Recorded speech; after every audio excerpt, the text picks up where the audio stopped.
Assalamualaikum warahmatullahi wabarakatuh. Ikro 2023 bertasbih, berbagi cinta, berkah, dan kasih. Halo semuanya, selamat pagi, siang, sore, malam, dimanapun kalian berada yang lagi dengerin podcast kita, semoga dalam keadaan sehat walafiat. Apa kabar nih warga 23? Gimana puasanya? Masih berlancar kan? Walaupun kita lagi dalam keadaan puasa, harus tetap semangat.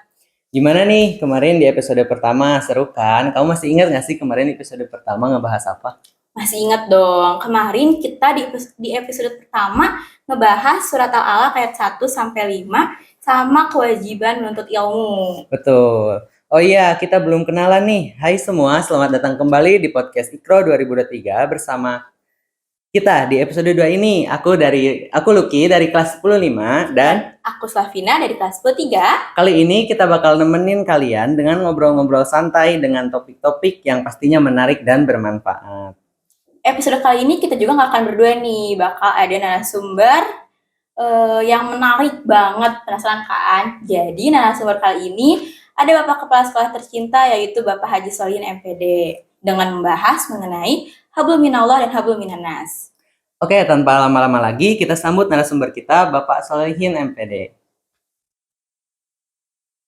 Baik Bapak, selamat datang di podcast Ikro 2023. Terima kasih ya atas kesempatan yang diberikan bisa berbagi di acara Ikro ini. Bagaimana nih kabar Bapaknya? Sehat? Alhamdulillah. Alhamdulillah, walaupun ini udah siang-siang, alhamdulillah dalam keadaan sehat walafiat. Mudah-mudahan kita semua tetap sehat ya. Amin. Sehingga bisa melaksanakan ibadah ini dengan penuh keceriaan, penuh kesehatan, sehingga tidak mengurangi manfaat dari puasa yang kita lakukan. Amin. Ya.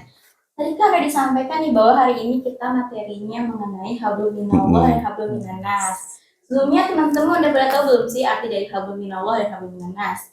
Secara bahasa, hablum artinya tali atau hubungan. Jadi, Hablum Minallah adalah hubungan antara manusia dengan Allah seperti dengan kita melaksanakan perintah Allah dan menjauhi larangannya. Sedangkan Hablum Minannas sendiri memiliki arti hubungan sama manusia dengan contoh menjaga tali persaudaraan dan saling peduli terhadap teman. Oke, tanpa lama-lama lagi kita langsung ke pertanyaan pertama aja ya Pak. Boleh. Tadi kita sudah membahas pengertian tentang Hablum Minallah dan Hablum Minannas kan. Nah, pasti hubungan itu tidak jauh dari bagaimana kita sebagai umatnya untuk mendekatkan diri kita kepada Allah. Nah, menurut Bapak, bagaimana sih perilaku yang harus kita lakukan agar lebih dekat kepada Allah Subhanahu wa Ta'ala ini, terutama di bulan suci Ramadan ini, Pak? Iya, terima kasih. Pertanyaan luar biasa ini ya. Kalau kita berbicara hubungan kita tetap akan ada dua, ada Hablum Minallah dan Hablum Minannas. Itu ada dua hal yang saling berkaitan. Nah, pada hakikatnya kayak seperti itu ya. Nah, sekarang bertanya dengan bulan puasa ini seperti Allah firmankan dalam Al-Qur'an Al-Baqarah 182, la'alakum tattaqun, menjadi manusia yang bertakwa. Tentunya di puasa ini adalah ajang bagaimana kita meningkatkan hablum minallah kita gitu ya. Juga hablum minannas, karena itu ada dua hal itulah yang menjadi kekuatan kita, suatu motivasi kita untuk mencapai takwa, yaitu ya dengan hablum minallah dan hablum minannas. Kita nggak bisa hablum minallah aja gitu kepada Allah aja sementara hablum minannasnya tidak. Nah, di bulan puasa ini kita dua-duanya akan terpenuhi. Bagaimana Allah memberikan pahala yang berlipat di bulan puasa, ibadah mahdoh, supaya apa? Kita menjadi hablum minallah juga meningkat. Nah, hablum minannasnya juga tidak kalah penting. Tadi ini juga ada beberapa kegiatan yang memang dapat meningkatkan kegiatan hablum minannas. Jadi ini manfaatkan bulan puasa ini sebaik mungkin sehingga dua kegiatan ini, baik hablum minallah dengan hablum minannas, itu menjadi sesuatu yang berjalan berdampingan sehingga akhir puasa dan pasca puasa la'alakum tattaqun itu bisa terjadi pada diri kita semua. Jadi harus balance ya Pak, ya, betul. Dan Hablum Minannas. Oke, lanjut ke pertanyaan kedua. Seperti yang kita ketahui, Hablum Minallah adalah hubungan kita dengan Allah, sedangkan Hablum Minannas hubungan kita dengan sesama manusia. Dan kedua hal tersebut, manakah yang harus kita prioritaskan terlebih dahulu? Sebenarnya ya, seperti sampaikan tadi, balance yang nggak bisa ya kita ke Allah aja tanpa hubungan dengan manusia, atau ke manusia aja karena hubungan dengan Allah. Ini adalah dua hal yang saling berdampingan. Tapi kadang-kadang juga kalau kita lihat ada sebuah cerita bahwa begitu kita ke alam kubur ditanya ingin balik lagi ke alam dunia, apa yang ingin dilakukan? Katanya ingin bersedekah. Itu ya. Kenapa? Sedekah itu adalah salah satunya adalah hablum minanas. Kebanyakan kita ibadah kita hablum minallah. Kita puasa apa itu? Hablum minallah. Urusan kita dengan Allah. Kita berhaji. Itu lebih pada hablum minallah. Tapi ada hubungan, ada ibadah yang memang kita sholat juga hablum minallah. Kita ngaji hablum minallah. Tapi ada suatu ibadah yang bisa diperkuat di bulan puasa, yaitu adalah berbagi. Ini yang Allah kuatkan, yang Allah syariatkan diperbanyak di bulan puasa ini, yaitu adalah hablum minallah. Seperti yang saya sampaikan tadi, bahwa orang kalau ingin kembali ke dunia berarti ingin bersedekah. Artinya apa? Bahwa bersedekah ini ada sesuatu yang memang dirindukan, jangankan orang yang masih hidup, yang sudah meninggal pun seandainya ingin dikembalikan ke dunia, katanya ingin bersedekah gitu ya. Mungkin itulah pentingnya hablum minanas gitu. Tapi ini tidak bisa ya, kita dalam beribadah kita saya mau hablum minallah aja, tidak hablum minanas. Ke Allah beribadah tanpa ada sosialnya ya nggak bisa. Atau sosial wungkul gitu kan, ada yang penting mah perilakulah tekuduk kita dengan Allah. Itu juga harus kita benarkan bahwa yang namanya ibadah itu harus seimbang antara hablum minallah dengan hablum minallahnya. Tuh, jadi buat teman-teman semua nih yang lagi mendengarkan harus seimbang ya antara hablum minallah dan hablum minanas. Oke, kita lanjut ya Pak. Banyak kasus anak muda nih, anak zaman now, bisa disebutlah Gen Z ya Pak. Gen Z ya. Iya, Gen Z. Sekarang selalu beranggapan seperti aku nggak pernah sholat, aku nggak pernah puasa, tapi aku tuh baik, gak pernah mencela, gak pernah mencuri. Seperti definisinya itu baik kepada makhluknya, tapi tidak baik gitu kepada Allah Pak. Penciptanya. Nah, hal seperti itu sering kita jumpai kan di kehidupan sehari-hari. Tanggapan Bapak sendiri dengan hal seperti itu bagaimana? Saya balik dulu nih. Menurut kamu benar nggak kalau gitu? Kurang. Kan gimana ya Pak? Kalau misalkan kita seperti yang tadi, kalau misalkan kita gak sholat tapi kita melakukan beberapa kebaikan, sama aja bohong kan? Itu apalagi saat itu adalah tiang agama. Jadi harus balance kata Bapak tadi sebelumnya antara hablum minallah sama hablum minanas. Iya.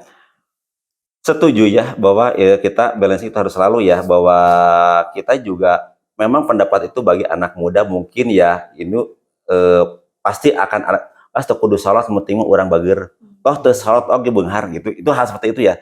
Kita sadari itu mungkin pendapat-pendapat itu lahir dari kaum orientalis dan kaum orang barat yang mengecilkan arti agama.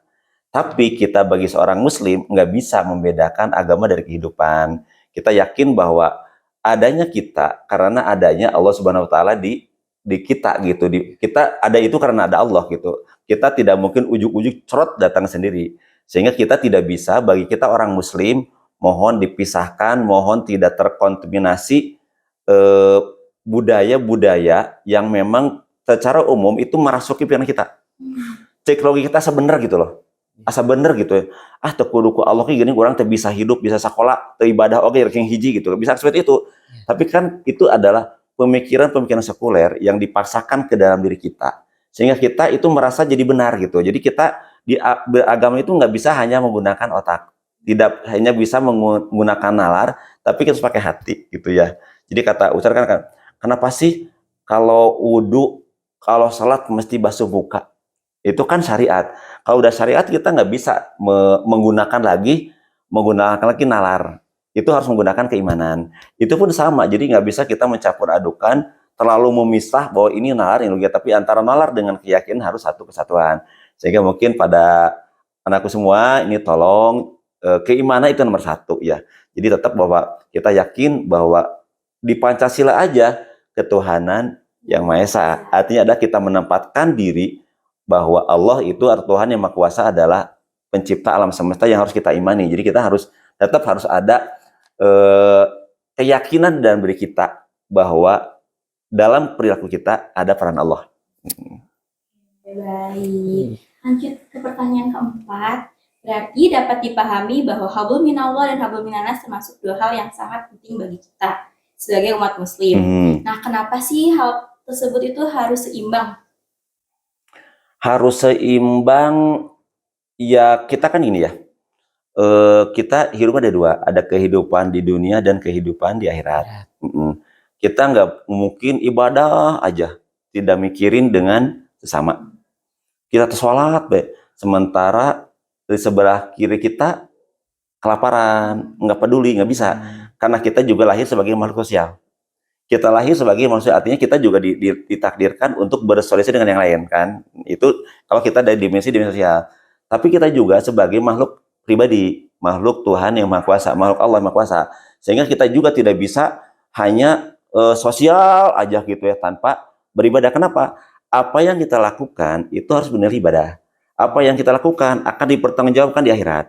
Sehingga kita harus seimbang antara kebutuhan dan kehidupan sosial juga dengan kehidupan nanti kita di akhirat. Karena apa? Kita juga punya Allah yang harus kita imani, harus kita ibadahi. Kita juga punya makhluk sosial yang harus kita berada di sana. Sehingga itu bagaimana keduanya bisa berpadu, bagaimana keduanya bisa bersatu, ya kita menjadi nilai-nilai ibadah dalam kesosialan. Ya, jadi kita beribadah itu memang kita berkehidupan sosial itu ada nilai ibadahnya gitu. Jadi jangan sampai ya kayak tadi kata teman kamu tadi, kata pendapat teman-teman kamu bahwa usah ibadah lah, penting mah baik gitu. Itu kan berarti mengabaikan aspek ketuhanan gitu ya. Tapi kita harus bagaimana kita meniatkan suatu itu menjadi suatu kesatuan yang utuh, satu yang seimbang, sehingga kita pun tidak dikucilkan masyarakat gitu ya karena kita terlalu agamis, atau kita juga dicap orang yang tidak beragama karena kita terlalu mementingkan kebutuhan kehidupan sosial. Jadi bagaimana kita sendiri agar dapat menyeimbangkan hubungan dengan manusia, namun tidak melupakan kita sebagai umatnya untuk tetap menjalin hubungan dengan Sang Pencipta. Itu kita juga memang kita niatkan perilaku yang kita sampai tadi, bahwa niatkan bahwa dalam diri kita selalu ibadah gitu ya. Jadi selalu ibadah, selalu nilai ibadah dalam kehidupan kita. Jadi kehidupan sosial itu bernilai ibadah, sehingga kita juga tidak bisa melepaskan antara kehidupan hablum minallah, hubungan kita dengan Allah yang bernilai ibadah, dengan kehidupan sosial dengan sesama teman untuk kehidupan hablum minannasnya. Jadi itu ada suatu keseimbangan yang harus kita jaga bersama, sehingga kita juga tidak akan terbawa ya kepada dalam pemikiran-pemikiran yang memang hanya mengedepankan atau memilah menjadi hablum minallah saja atau hablum minannas saja. Tapi kita upaya dalam kehidupan ini kita juga harus seimbang antara hablum minallah dengan hablum minannasnya. Baik, semoga teman-teman yang lagi nonton juga benar ya, harus tetap seimbang dalam hablum minallah dan hablum minannasnya. Setelah kita senantiasa menjaga keseimbangan antara hablum minallah dan hablum minannas, keutamaan apa saja yang kita dapat rasakan? Keutamaan kita hablum minannas, kalau kita berperilaku dengan masyarakat dengan baik, tentunya kita akan dapat diterima dengan masyarakat baik.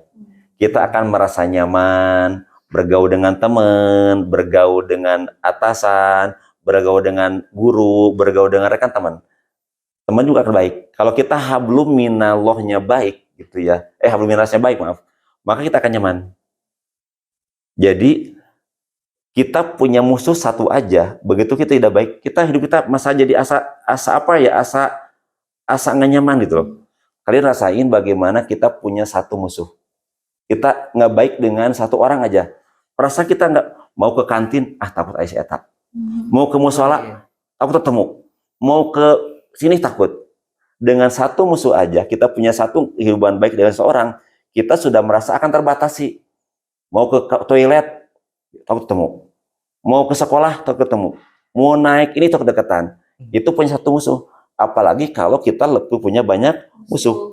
Tapi kalau kita hubungan hablum minannas kita baik, kemanapun kita berangkat, kemanapun kita berperilaku, tentunya kita merasa nyaman.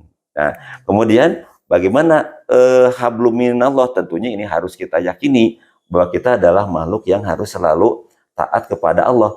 Begitu kita taat kepada Allah, maka hubungan kita dengan Allah baik, maka tentunya urusan dengan dunia akan jadi baik. Makanya kata Allah juga, apabila kamu ingin permudah urusan dengan manusia, maka perbaiki hubungan dengan Allah. Jadi ya, kalau ingin memudahkan urusan dengan manusia, kata Allah kan di firman-Nya, Kalau kamu ingin urusan dengan sesama manusia itu mudah, maka perbaikilah hubungan dengan Allah. Itu insya Allah Allah akan turut campur sehingga semua urusan menjadi lebih mudah. Iya. Nah, terasa ya kita sudah ke pertanyaan terakhir. Semoga tadi yang sudah diberikan oleh Pak Solihin dapat manfaat bagi teman-teman yang mendengarkan.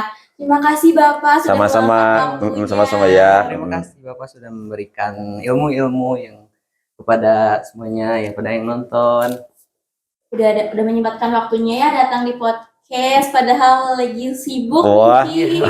makasih ya kesempatan yang diberikan. Mudah-mudahan yuk kita ngobrol lagi, diskusi lagi dengan tema yang lain sesuai dengan perkembangan yang terjadi di sekitar kita, sehingga kita bisa berbagi ilmu, bisa berbagi cerita kepada semua warga SMA 23 khususnya dan yang lain pada umumnya yang mengikuti acara ini. Terima kasih ya semuanya ya. Sampai jumpa di next episode. Assalamualaikum warahmatullahi wabarakatuh. Tak terasa kita sudah berada di penghujung acara podcast pada hari ini ya. Nah, semoga materi yang sudah diberikan bermanfaat bagi teman-teman yang sedang menonton. Saya Slavina. Saya Lucky. Kami pamit undur diri. Wassalamualaikum warahmatullahi wabarakatuh.